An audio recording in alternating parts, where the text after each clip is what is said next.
तर बाबासाहेबांनी एकदा 500 रुपयाचा ग्रंथ आला, इथं होतो आपण. मग तो 500 रुपयाचा ग्रंथ आला तर बाबासाहेब त्या हिशोबाने त्याला जपून ठेवत होते. फार काळजीपूर्वक हाताळायचे आणि सारखा तो ग्रंथ येता जाता जवळ त्याला वेळ मिळायचा वाचत राहायचे. मग रमाईच्या हे लक्षात आलं की जसं आता मोबाईल मिळतात बघायचे, तसं त्यावेळेस रमाईने की त्या ग्रंथामध्ये असं काय जी तुम्ही आपल्या संसाराकडे लक्ष देत नाही. मग बाबासाहेब रमाईने प्रश्न विचारला की त्या ग्रंथामध्ये असं लिहिलं नाही का की संसाराकडे बघावं, लेकरा बाळाकडे बघावं, यांच्याकडे लक्ष द्यावं. तर बाबासाहेब एक नाही बोलले, काही नाही. दुसऱ्या दिवशी बाबासाहेबांना जवळपास 8 दिवस पुढे एवढा भाजीपाला घेऊन आले. कारण बाबासाहेबांचं जे पूर्ण लक्ष होतं ते पूर्ण लक्ष समाजाच्या आणि स्वतःच्या उन्नतीकडे होतं. स्वतः डिग्र्या, नवीन नवीन डिग्र्या घेणं, म्हणून त्यांना संसारातलं एवढं लक्षात आलं नाही. म्हणून तो 1 दिवस 2 दिवस पुढे एवढा भाजीपाला आणायचा सोडून त्यांनी जवळपास 8 दिवस पुढे एवढा भाजीपाला आणला. रमाई या गोष्टीवर हसत होत्या, म्हणत होत्या की बघा तुम्ही योग्य राहता, पण संसारामध्ये तुम्हाला काही कळत नाहीये. म्हणजे एवढी हिंमत आहे की बाबासाहेबांना बोलायची त्यांनी केलेली आहे. बाबाच्या आयुष्यामध्ये एवढं आहे ना, कोणी एवढे मृत्यू पाहिले असतील तर तो म्हणजे त्याची मानसिक स्थिती ढासळली असती. लहान वय असताना आई वडील वाढले, पुढे सासरे वाढले, 4 मुलं वाढली, आत्या वाढली आणि बाबासाहेबांची सावत्र आई होती जिजाबाई. पण एवढे सगळे मृत्यू पाहूनही ती बाई खचली नाही, म्हणजे ढासळली नाही. बाबासाहेबांच्या सोबत तिने संघर्ष केला. बाबासाहेबांच्या पाठीमागे नव्हती ती, कारण पाठीमागे राहणारे लोक यायचं पाठीमागे पडून जातात. ती बाबासाहेबांच्या सोबत होती, तिने संघर्ष केला.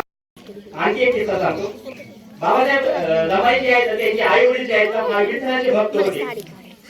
विठ्ठलाचे भक्त होते म्हणजे जसं आई वडील करीत होते भक्ती म्हणून रमाईकडे ते संस्कार आले आणि ती पूजा अर्चा किंवा बाबासाहेबांचा भजनभाव किंवा त्याच्या कल्याण यासाठी उपास आपण भरपूर करायची. बरेच दिवसापासून तिची इच्छा होती की आपण बाबासाहेबांना म्हणावे की एकदा आपण पंढरपूरला जाऊया, पण तिची हिंमत होत नव्हती.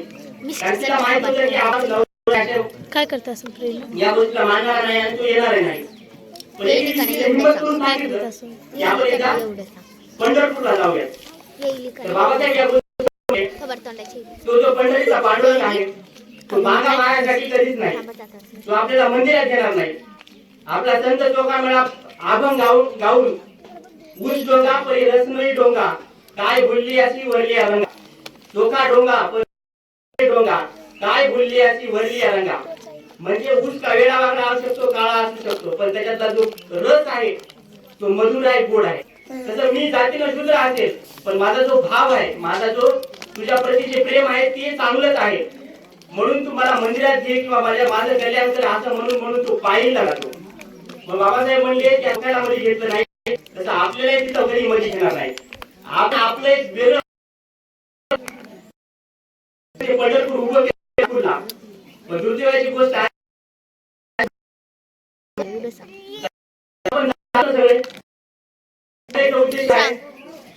आपण जातो ना किंवा आपण आपला समाज आहे ना ते 85% शांत जातो.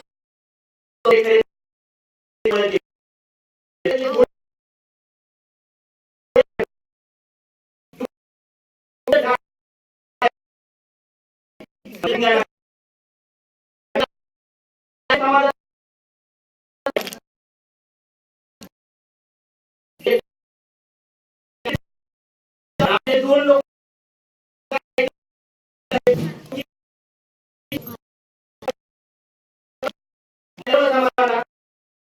लोक सुज्ञ आहेत, याविषयी वाद नाही. कारण ते पंढरपूर जे आहे ते आपल्यासाठी बनवलंय. नागपूर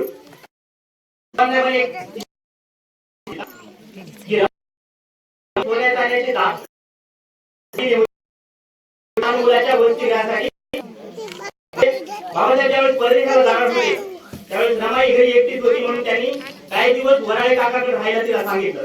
ते त्यांचे जवळचे नातलग होते आणि वराळे काका जे आहेत ते लहान मुलाचं वसतिगृह चालवायचे.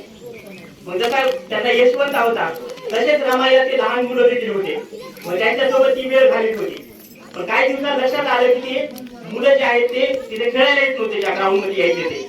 मग त्यांनी चौकशी केली की 2-3 दिवसाखाली जे मुलं येत होते ते आता येणं का बंद केलं. त्यांना कळालं की त्या दर महिन्यात पैसे येणं झालं, त्यामुळे त्यांना मिळत नाही. ज्यावेळेस ही गोष्ट रमाईला कळाली त्यावेळेस रमाईने एका मिनिटाचा विचार न करता याला मोडा किंवा गहाण ठेवा, पण या मुलाच्या जेवणाची व्यवस्था करा. आणि त्यांनी ते जे स्वतःच स्त्रीधन होतं ते त्यांनी देऊन टाकलं. जशी जाणीव बाबासाहेबांना होती समाजाची, समाजासाठी त्यांनी स्वतःच्या संसाराकडे लक्ष दिलं नाही, तसेच ही सेम तशीच जाणीव माता रमाईला देखील होती. तिने देखील आपल्या जवळ जे काही धन होतं ते दान करून त्या लेकराची आपल्या सगळ्या कोट्यावधी भोजनाची खऱ्या अर्थानं माता शोधते. बाबासाहेब तिन्ही गोलमेज परिषदेला हजर होते. गांधीजी हे दुसऱ्या आणि तिसऱ्या गोलमेज परिषदेला हजर होते. 1932 साली ज्यावेळी दुसरी गोलमेज परिषद झाली त्या परिषदेमध्ये बाबासाहेबांनी असा युक्तिवाद केला की मी खरा अस्पृश्याचा नेता आहे आणि मी त्यांच्या हक्काची बाजू मांडणार आहे. आणि दुसरे श्रीनिवास म्हणून होते, ते दक्षिण भारतातून आले, त्याचे 2 अस्पृश्याचे नेते होते. आणि बाबासाहेबांनी जे ब्रिटिश पंतप्रधान होते रॅमसे मॅकडोनाल्ड त्यांना इतक्या व्यवस्थितपणे समजावून सांगितलं की त्या हिंदू धर्मामध्ये आम्ही अस्पृश्य गणल्या जात नाही. जसा ख्रिश्चन आहे, जसा मुस्लिम आहे, जसा शीख आहे, तसा अस्पृश्य नावाचा देखील एक वेगळा गट आहे ज्यांना कुठल्याही प्रकारचे सामाजिक, राजकीय, आर्थिक अधिकार नाहीये आणि त्यांच्यासाठी स्वतंत्र मतदारसंघ या मतदार आपला नेता निवडू शकतो. आता पुढे काय होतं थोडक्यात सांगतो. जर तो मतदारसंघ जर आज आपला असता तर मी माझ्यापैकी किंवा माझ्या समाजातून एका व्यक्तीला उभं केलं असतं, माझ्या समाजाचा माणूस त्याला निवडून दिला असता आणि तो आमच्या हिताचा काम केलं असतं. आता जे सार्वत्रिक निवडणुका होत आहेत ते स्वतंत्र मतदारसंघ झाला असता. हे युक्तिवाद जो आहे तो रॅमसे मॅकडोनाल्ड जे ब्रिटिश पंतप्रधान होते त्यांना पटला आणि 1932 साली बाबासाहेबांची ती मागणी मान्य केली. बाबासाहेबांची मागणी मान्य केली, पण गांधीजींना ही मागणी मान्य नव्हती. ते म्हणत होते की हिंदू धर्मामध्ये फूट पडला अचानक आणि एक वेगळा गट निर्माण होईल, त्यामुळे त्यांनी ती एवढा जेलमध्ये असताना 1932 साली उपोषण सुरू केलं. आता हे उपोषण सुरू झालं त्यांचं, पण त्रास वाढला रमाईचा. रमाईला त्यावेळेस ही 1932-33 ची घटना आहे. रमाईला त्यावेळेस क्षयरोग झाला. क्षयरोग ज्याला आपण टीबी म्हणतो तो रोग होता आणि तो या घटनेमुळे जास्त बळावला. कारण बाबासाहेबांना बरेच पत्र येत होते धमक्याचे, जीवे मारण्याचे. कारण गांधीजी त्यावेळेस एक राष्ट्रीय नेता होते, त्यांचा भरपूर मान होता आणि असा व्यक्ती जर तुमच्यामुळे मेला किंवा त्यांच्या जीवाला काही परिवार झालं तर तुम्हाला इथले लोक जगू देणार नाहीत. आणि याची जास्ती रमाईला घेतली आणि आपल्यासाठी तो दुर्दैवाचा क्षण उजळला की 27 मे 1935 साली या महामातेचं, या त्यागमूर्तीचं निधन झालं आणि ती आपल्याला पोरगं करून या जगातून निघून गेली.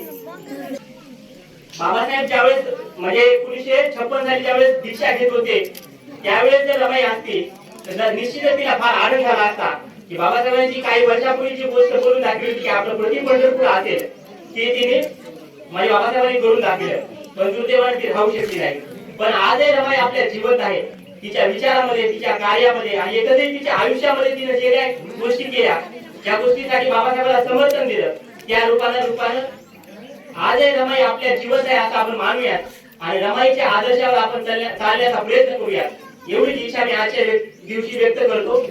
सम्राट मित्र मंडळ आणि वैशाली महिला मंडळ यांनी मला इथं बोलवलं आणि प्रमुख वक्ते म्हणून मला ते बोलण्याची संधी दिली, त्यामुळे मी तुमच्या सर्वांचा आभारी आहोत. धन्यवाद. जय भीम, जय भारत.